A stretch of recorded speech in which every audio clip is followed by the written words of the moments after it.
Lots of videos today, but I'm going to do one more here before I get into my part 3 video that everybody's eagerly anticipating. But working through that, everybody. I got my little notes here I've been working on here. I'm almost done. But I want to take a break from that because go through comments, the ones I catch, if the post is good and it gets feedback. I'm having a real struggle, which a lot of secessionists, separatists, people looking to see Alberta leave Canada. And there is one big problem here, and that's the UN. And nobody wants to hear the UN, and it's another one of those anti-UN big propaganda bombs. I've addressed this for years. I ran with it in the 2019 election. We did okay with that, actually. It didn't really hurt us any. But I see that ugly monster's rearing its head. And of course, people want to sell memberships or they just want support, so they run with this stuff. The stupidest thing you could ever do, and I'm sorry to say it like that, is say that you're not going to go with the UN, you're going to leave the UN. One, that's impossible. We're going to, I'm probably the expert on the UN, and I'm going to start with Taiwan because I think all of you right now, a lot of people who are against the UN, let's just look at Taiwan. That's big in media right now. That was the government that actually ran China up until 1952. They were dispelled by Beijing. That's the Communist Party that's in right now. And they were re-ratified as a UNSC Binding 5 member, one of the permanent 5 Security Council members. The Taiwanese government sits in that little island, Taiwan, off the coast of China. They have a miserable existence. Now, a lot of you have tried over the years to argue with me about Taiwan as one of the very few nations that doesn't have status in the UN. You've tried to argue, oh, Taiwan's doing great, and I've myth busted every person that's ever tried to bring that forward, that look, Taiwan's doing great. Or any other nation you can grab, and I can myth bust you on almost everything. Now, let's start with Taiwan. So Taiwan sits there off the coast of China. Did you know Taiwan, you have to have the papers like Germany to leave Taiwan. You can't go anywhere in the world without papers, a paperwork, and a government approval. And do you know who gives you that government approval? China does. It's not their nation, but they have absolute full authority over Taiwan. Nobody travels. Very few Taiwanese will ever leave that island in their lifetime. You can go reach out. You can go find out for yourself. Mass majority of Taiwanese people don't get to leave Taiwan. If China doesn't give you papers, you don't leave.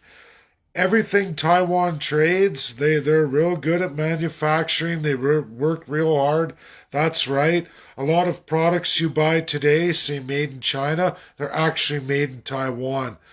But Taiwan is unable to access any trade routes because they're not a UN member nation.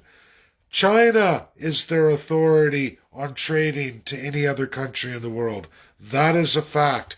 Now, there's some small measures they get away with through flights. They can get out to other countries such as United States of America, and through the States they'll get some of their products out. But ultimately, the world of Taiwan and any other non-UN signatory country is pure hell.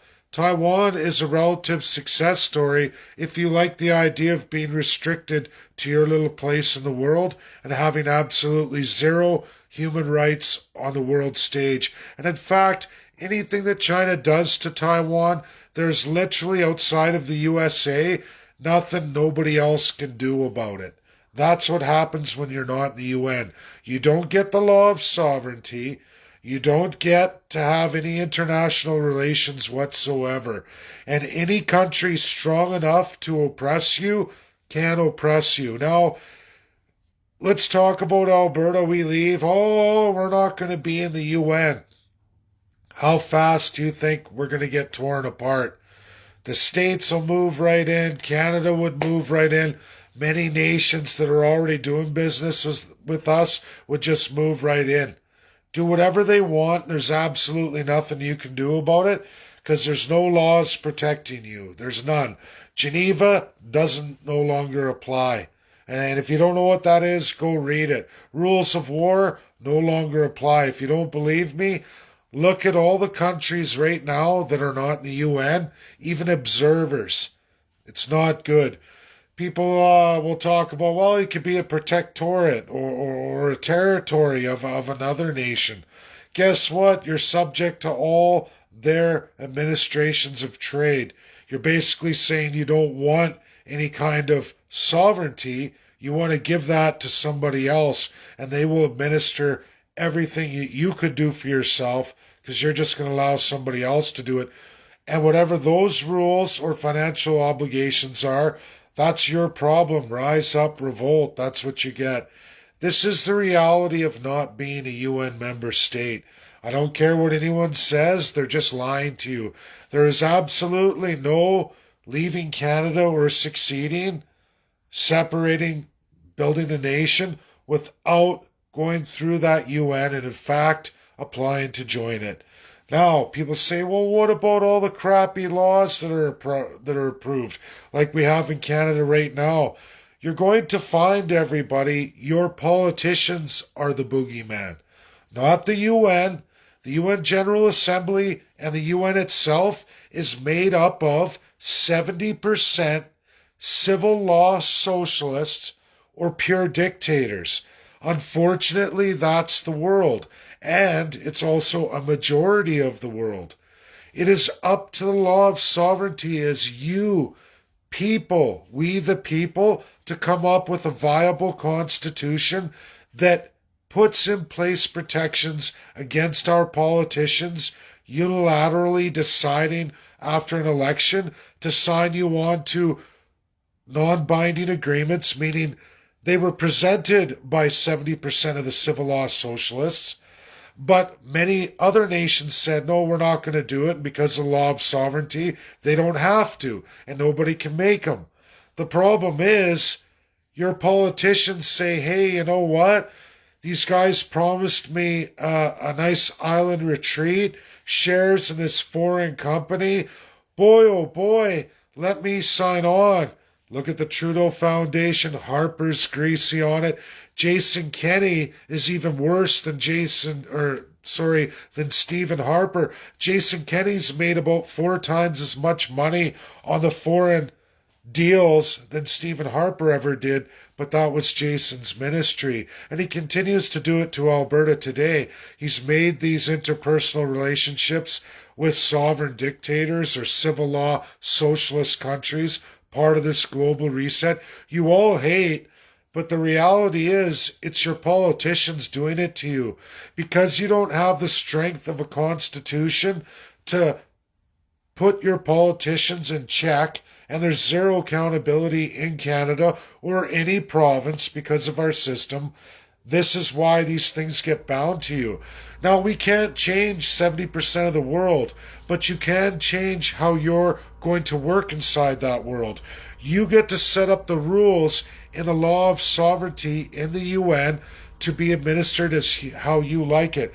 Now, is everything about the UN the greatest in the world? No, but it's a lot better than being outside of it and trying to go it your own, because I promise you, you are only going to get torn apart like every other nation on this earth. You lose, lose, lose. They're not doing great, they're not successful, and people aren't happy. Go look at those countries. Utter dire straits. As for countries that do well in the UN, yes, the Binding Five, they do extremely well. But if you respect their laws, you ignore the General Assembly and don't sign on to non-binding agreements that alienate those 5, you can be just fine in this world. And there are a lot of nations who are doing extremely well inside the UN, just as small as Canada, but seem to be extremely successful. Why? because they have terrific constitutions and governing systems, and it works well for the people, and they realize what they have to do on the world stage and what they absolutely don't have to do on the world stage. It's why Canada will never get a Security Council seat. It's why Norway is doing extremely well and has a seat now on the Security Council. They figured it out that I follow the binding 5 world laws and I stay unto myself and my people. Now, I'm not championing Norway. I don't like their tax system. I don't like how far they've gone with socialism. But they do extremely well on the world stage because they follow the binding laws and they don't get caught up into the non-binding laws. Right now, UNDRIP, okay? First Nations have been reaching out and asking me about it. What don't I like about it? One, it's a non-binding agreement. It allows Canada to continue to do gross human rights violations, not settling the claims, not freeing up all this crown land and putting First Nations in their own governing system, allowing them to be what they're supposed to be. This is what the United States did. Canada doesn't want to do that, so they've come up with a non-binding agreement that's not ratified by the Security Council. They realize Canada has gross human rights violations, and now that Canada's going to trick the national chief, well, not trick him, he's just like, I would say, the building trades here in Canada, international unions, same system, where they're going to give the power of one over a bunch of chiefs, trick them in and try to enrich their lives. However, a gross amount of the First Nations are not going to be settled, are not going to do well, and the continued human rights abuses will continue forward. Again, it's a non-binding agreement. Your country, Canada, wants to sign on so they can continue ripping a group of people off, keeping people subjugated. It's just what Canada does in our political system against all Canadians. They have propaganda bombs they throw in on you. The UN is one of them. They don't want you to figure it out. They don't want you to understand it.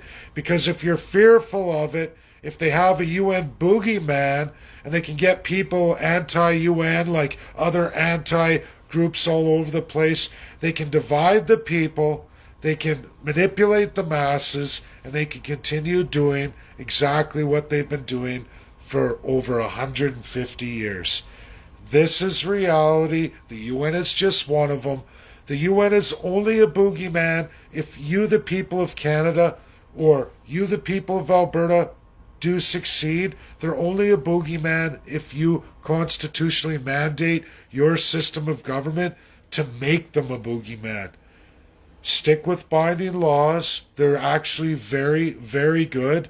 There are some coming up here with Joe Biden that are really scary, and not everything in the UN is going to be great, but there's no reason why you can't be a very tremendously successful nation if you put the proper constitution in, reinforcing the law of sovereignty, stick to your international binding commitments, and leave the rest alone. Don't entertain the civil law socialist, the globalist socialist reset that is 70% of the UN, that the General Assembly, the lowest tier level of the 6 organs, the ideas machine, but is unable to bind any law. No matter how many nations they come up with, they can't bind law. The UNSC does. And majority of the time, 99% of the time, they throw the General Assembly ideas in the garbage. That's the truth. You can look at it. UN.org. Done all the time, and it will continue to be done that way. They will never give up that power, and the binding laws they have in place since World War II are tremendously excellent for what we could do as an independent nation. We don't have to follow Canada's system. Non-binding UN deals, don't do it. Constitutionally mandate your leadership going forward that's illegal. That's how easy it is. Codifying it into a constitution. That's my presentation today. I've gone over this stuff lots. I know it's important to a lot of people. So I hope you share it out and realize this is reality. This is fact. The UN is only as bad as you make it. And I know a lot of people like global trade, like to travel the world unrestricted. There's no reason why you can't do that. But you can only do that as a member of the UN. That's reality. You try to go it your alone, and you will be usurped of all of those things. And you want to see human rights violations? You haven't seen nothing yet until you're sitting outside of the UN. And if you don't believe me, go research all the nations outside the UN. Vatican City does not count. The Catholic Church in Vatican City control many nations' militaries upon this world. They have absolutely their own international system of government for Vatican City. It definitely does not count when we're looking at all these other nations. Okay? Thanks. I had to get that out because Vatican is its own creature. Thank you so much. Have a great day, everybody. Share the video or don't, but really, if you want to fight that narrative, you should share this. If you're interested in going independent, you have to go with the UN. Share it. Understand the United Nations Security Council. Binding 5. Learn their rules, their laws, which aren't a whole lot, everybody. They hardly ever bind anything. But what they do bind is absolute law, and it's tremendously good. Tremendously good. I don't see anything in our world's history come up to it or before it that was ever as good as what the UNSC did. And it was majority led by the United States of America. Can't be too bad. Today in news, they're starting to produce a lot of what I said, that little video I did that I'm getting just shit kicked by Republicans. That's being kind of represented in the media now too. They're talking about state sovereignty. Everyone's gravitating to that. And then, wow, now you get the UN and the UN individual state sovereignty of all the nations of the world and the power of being your own sovereign state. You know, it's pretty cool, man. Like, you can influence things. You can teach people. You can get messages out, even if you got to take a shit kicking. But, you know, it's there. And so is this. So make use of it. Share it. Thanks, everybody. Have a great day. I'm going to get back to finishing my third video of the series on Bill 32. Got to get it done. I want to sail past the 200 signatures. Everyone's getting antsy about that. We're over 200 or 180, everybody, by the way, but I'm still going to hit the building trades, hit the primary sector unions. Let's try to sail it way past 200. Thanks. Bye now, everybody.